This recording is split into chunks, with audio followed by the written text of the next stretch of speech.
Почитувани граѓани, поставив прашање до премиерот да ни одговори која е причината зашто блок 3 не е во функција и кога ќе биде пуштен во работа.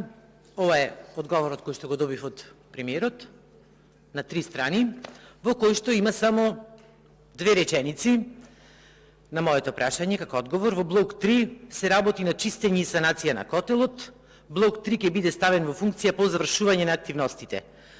РЕК Битола работи во моментот со 2 блока, како што е добро познато. На блок 3 во изминатиот период се извршуваат ремонтни активности, при кои беше утврдено дека постои проблем кој датира уште од модернизацијата на блокот. Стручни екипи работат на отстранување на проблемот и се очекува за кус период истиот ќе биде пуштен во функција. И остатокот од одговорот е нешто што нема врска со прашањето што јас го поставив, каква е состојбата со производството на електрична енергија. Сега, господине премиер, бевте некни во Битола, не знам дали ги прашавте таму вработените која е причината.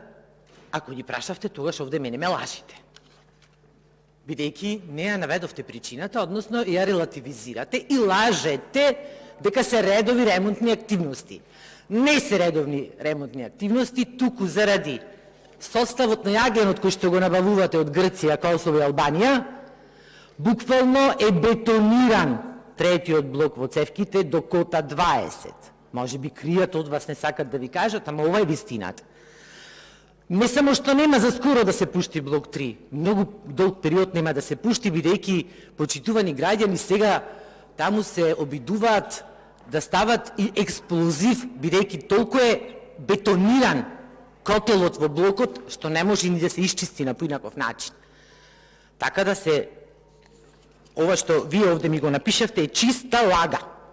Сега бидејќи одговарате нешто што јас не ве прашав, колку сме ние добри и прекрасни во управувањето во менаџирањето со енергетската криза, јас ќе ви прочитам неколку податоци од Евростат објавени вчера, каде што се гледа дека Македонија има највисок раст на цената на електрична енергија од сите земји во Европа за фирмите и останатите поголеми потрошувачи. Македонските фирми и останатите потрошувачи плаќаат 4-та поред најскапа струја во Европа.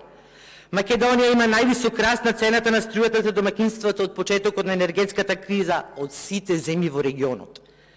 Македонија плаќа највисока цена на струјата за домакинствата од сите земји од регионот: Косово, Србија, Босна, Црна Гора, Албанија.